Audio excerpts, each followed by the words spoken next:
আজকে আবারও একটা সম্পূর্ণ নিরামিষ কুমড়ো শাকের একদম নতুন ধরনের একটা রেসিপি নিয়ে চলে এসেছি। এটা দেখার পর আজ পর্যন্ত কুমড়ো শাকের যত রকমের রেসিপি খেয়েছেন বাকিগুলো খাওয়া ভুলে যাবেন, এটাই খেতে মন চাইবে। নমস্কার বন্ধুরা, পূজা কিচেন উইথ ভিলেজ ফুডে আমার সকল বন্ধুদের জানাই অনেক অনেক স্বাগত। কুমড়ো শাকের এই রেসিপিটা তৈরি করার জন্য এখানে একদম কচি কচি টাটকা দেখে কুমড়ো শাক নিয়ে নিয়েছি। এবার এই শাকগুলোকে ভালোভাবে বেছে নিচ্ছি। শাকগুলো যেহেতু একদম কচি দেখে নিয়েছি, তাই দেখুন হাত দিয়েই কিন্তু খুব ভালোভাবে এগুলোকে বাছা হয়ে যাবে, কোনো রকম ছুরি বা বটির প্রয়োজন পড়বে না। এই দেখুন এইভাবে এগুলোকে নিয়ে নিচ্ছি। শাকের পরিমাণটা অবশ্যই আপনারা বাড়িয়ে বা কমিয়ে নিতে পারেন। আমার যতটা লাগবে ততটা আমি খুব ভালোভাবে এইভাবে শাকগুলোকে বেছে নেব। এইভাবে সবগুলোকে বেছে ধুয়ে নিয়ে আসছি। সব শাকগুলোকে বেছে ধুয়ে নিয়েছি, আমার যতটা প্রয়োজন ততটা নিয়ে নিয়েছি। আর শাকটা আজকে আমি আলু দেব, তার জন্য একদম ছোট ছোট আলুগুলোকে এইভাবে একটু লম্বা লম্বা করে কেটে নিয়েছি। এগুলোকেও ধুয়ে নিয়েছি। এবার চলুন রান্নাটা করে নিই। গ্যাস জ্বালিয়ে কড়াই বসিয়ে দিয়েছি। প্রথমেই দেখুন দিয়ে দিচ্ছি কড়াইয়ের মধ্যে 2 চামচ মতো সাদা তিল, আর দিচ্ছি কয়েকটা চীনাবাদাম। এবার এগুলোকে গ্যাসের ফ্লেমটা একদম লোতে রেখে একদম হালকা করে নেড়েচেড়ে ভেজে নেব। আজকে আমি শাকটা একদম যেভাবে তৈরি করছি এইভাবে একবার তৈরি করে দেখবেন বন্ধুরা। যারা এই শাক একদম পছন্দ করে না তারা আঙুল চেটে খাবে। এই দেখুন এগুলোকে একদম হালকা করে নেড়েচেড়ে ভেজে নিয়েছি। এবার এগুলোকে সব তুলে নিচ্ছি। একদম কিন্তু কালার চেঞ্জ করে ভাজলে হবে না, তাহলে আর খেতে ভালো লাগবে না। সব তুলে নিয়েছি। ওই কড়াইয়ে দিয়ে দিচ্ছি সর্ষের তেল। তেলটা গরম হয়ে গেলে দিচ্ছি 1 চামচ মতো কালো জিরে আর 1/2 চামচ মতো গোটা জিরে, আর দিচ্ছি একটা শুকনো লঙ্কা। এবার এই ফোড়নটাকে খুব ভালোভাবে ভেজে নিচ্ছি। আপনারা চাইলে এখানে ফোড়নে কিন্তু 5 ফোড়নটাও দিতে পারেন। খুব ভালোভাবে ফোড়নটাকে ভেজে নিয়েছি। এবার যে আলুগুলোকে কেটে ধুয়ে রেখেছিলাম সেই আলুগুলোকে দিয়ে দেব।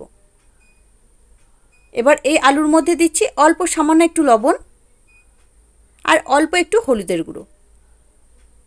এই দুটোকে দিয়েই এই আলুটাকে খুব ভালোভাবে ঢাকা চাপা দিয়ে অল্প আঁচে ভেজে নেব। তাহলে আলুটা খুব তাড়াতাড়ি নরমও হয়ে যাবে আর খেতেও বেশ ভালো লাগবে। একটু ঢাকা চাপা দিয়ে ভেজে নেবেন। দেখুন আলুটাকে একটু ঢাকা চাপা দিয়ে ভালোভাবে ভেজে নিয়েছি। আলুটা কিন্তু এখন অনেকটাই নরম হয়ে গেছে আর বেশ ভালোভাবে ভেজেও নিয়েছি। এবার এর থেকে বেশি ভাজার কিন্তু প্রয়োজন নেই। এবার যে শাক আর ডাঁটা আমি সব ধুয়ে রেখেছিলাম সব একসাথে আমি এই আলুটার ওপরে দিয়ে দেব। সবগুলো একবারেই আমি দিয়ে দিচ্ছি। আপনারা চাইলে কিন্তু ডাঁটাগুলোকে আলাদাভাবে দিয়ে দিতে পারেন, তবে যেহেতু শাকটা একদম নরম তাই ডাঁটাগুলো আর আলাদাভাবে দেওয়ার প্রয়োজন নেই, এমনিই সিদ্ধ হয়ে যাবে। এবার এই সব কিছুকে একসাথে একটু বেশ কিছুক্ষণ নাড়াচাড়া করে নেব। এখন কিন্তু এর মধ্যে আর একটুও লবণ দেব না, যেহেতু আলুটার মধ্যে অল্প একটু লবণ দিয়েছিলাম, তাই আবার আমি লবণটা পরে ব্যবহার করব। এখন দিলে যেহেতু শাকটা এমনি জল বেরোবে, লবণটা দেওয়ার পর আরও জল বেরিয়ে যাবে। শাকটাকে একটু চাপা দিয়ে 2 থেকে 3 মিনিট মতো রেখে দেবো, তাহলে অনেকটা কমে যাবে। দেখুন চাপা দিয়ে শাকটাকে একদম লো টু মিডিয়াম করে প্রায় 2-3 মিনিটের মতো একটু হতে দিয়েছিলাম। এখন কিন্তু অনেকটাই নরম হয়ে গেছে। ডাঁটাগুলোও কিন্তু অনেকটা নরম হয়ে গেছে, শাকটাও কমে গেছে।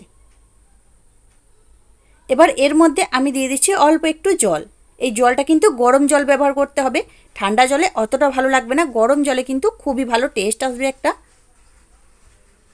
এবার জলটা দিয়ে খুব ভালোভাবে এটাকে নাড়াচাড়া করে নিচ্ছি। এবার এর মধ্যে দিচ্ছি স্বাদ মতো লবণ। আলুতে লবণ দেওয়া ছিল তাই লবণটা একটু বুঝে ব্যবহার করবেন। লবণটা দিয়ে আবারও খুব ভালোভাবে নাড়াচাড়া করে নিচ্ছি। এখন কিন্তু এর মধ্যে আর আমি কোনো রকম মশলা দেব না। এটাকে চাপা দিয়ে একদম লো টু মিডিয়াম করে 3 থেকে 4 মিনিট মতো হতে দেব। আর এদিকে একটা মিক্সির জার নিয়ে নিয়েছি। এর মধ্যে যে বাদাম আর তিলটা ভেজে রেখেছিলাম সেটাকে সম্পূর্ণটা দিয়ে দিচ্ছি। আর ওর সাথে দিচ্ছি 2টো শুকনো লঙ্কা।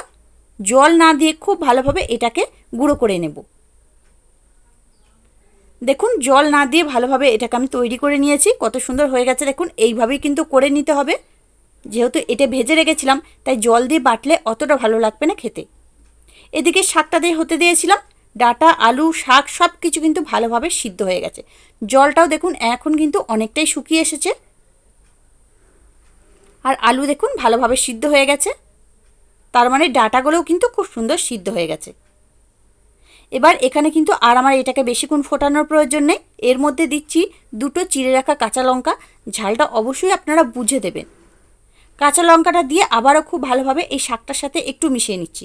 আমি কিন্তু এখানে গুঁড়ো লঙ্কার ব্যবহার করিনি, আপনারা যদি মনে করেন দিতে পারেন। আলুগুলোকে একটু খুন্তি দিয়ে এইভাবে একটু করে ভেঙে ভেঙে দেব, তাহলে বেশ একটু মাখো মাখো হবে, খেতে বেশ ভালো লাগবে। আর কিন্তু এই শাকটাকে বন্ধুরা খুব বেশিক্ষণ ফোটালে হবে না, তাহলে এর যে সবুজ ভাবটা আছে সেটা কিন্তু চলে যাবে। এবার যে ওদিকে তিল, বাদাম আর লঙ্কাটা ভেজে গুঁড়ো করে রেখেছিলাম সেটাকে দিয়ে দিলাম। দিয়ে এখানে কিন্তু আর আমি কোনো রকম জলের ব্যবহার করব না। গ্যাসের ফ্লেমটা লোতে রেখে এটাকে প্রায় 2 থেকে 3 মিনিট মতো নাড়াচাড়া করতে থাকবো। তাহলে কিন্তু এই সব কিছু শাকের সাথে বেশ ভালোভাবে মিশে যাবে আর খেতেও ভালো লাগবে। আর এই তিল আর বাদামটা দেওয়ার পরে কিন্তু শাকটাকে আর খুব বেশিক্ষণ কিন্তু রান্না করলে হবে না। এবার দিচ্ছি অল্প সামান্য একটু চিনি, যেহেতু শাক একটু চিনি দিলে কিন্তু খুব ভালো লাগবে খেতে। তো আপনারা যদি পছন্দ করেন অবশ্যই দেবেন, না হলে দেওয়ার প্রয়োজন নেই। এবার এই চিনিটা গলে আসা পর্যন্ত এটাকে প্রায় 2 মিনিটের মতো একটু নাড়াচাড়া করে নেব। তারপরে এটাকে আমি নামিয়ে নেব। দেখুন বন্ধুরা, শাকটা কিন্তু আমার তৈরি হয়ে গেছে। কত সুন্দর তৈরি হয়ে গেছে দেখুন, একদম মশলা ছাড়া দুর্দান্ত একটা কুমড়ো শাকের রেসিপি। শাকটা এবার তৈরি হয়ে গেছে, এবার এটাকে নামিয়ে নিচ্ছি, তারপর এসে দেখাচ্ছি। তৈরি হয়ে গেল আমার কুমড়ো শাকের দুর্দান্ত একটা নিরামিষ রেসিপি। কুমড়ো শাকের এই রেসিপিটা যদি গরম গরম ভাতের পাশে পাওয়া যায়, মাছ মাংস ফেলে সবাই এটা দিয়েই ভাত খেয়ে নেবে, কোনো রকম মাছ মাংসের প্রয়োজন পড়বে না। আর আমি গ্যারান্টি দিয়ে বলতে পারি, কুমড়ো শাকের যত রকমের রেসিপি খেয়েছেন একবার এইভাবে বানিয়ে দেখবেন, এতটাই ভালো লাগবে, শুধু মুখেই এক বাটি খাওয়া হয়ে যাবে। তাহলে বন্ধুরা, আজকে আমার এই কুমড়ো শাকের রেসিপিটা আপনাদের কাছে কেমন লাগলো সেটা কিন্তু অবশ্যই কমেন্টের মাধ্যমে জানিয়ে দেবেন। দেখে যদি একটু ভালো লেগে থাকে লাইক দিতে ভুলবেন না। চ্যানেলটিকে যদি এখনও সাবস্ক্রাইব করা না থাকে চ্যানেলটিকে সাবস্ক্রাইব করে নেওয়ার অনুরোধ রইল। তার সাথে পাশে থাকা বেল আইকনটি প্রেস করে দেবেন, আমি যখনই কোনো ভিডিও দেবো তার নোটিফিকেশন সবার আগে পাওয়ার জন্য। তাহলে আজকের মতো এখানেই, আবারও ফিরে আসছি অন্য কোনো দিন অন্য একটা রেসিপি নিয়ে। ততক্ষণ আপনারা ভালো থাকবেন, সুস্থ থাকবেন। ধন্যবাদ।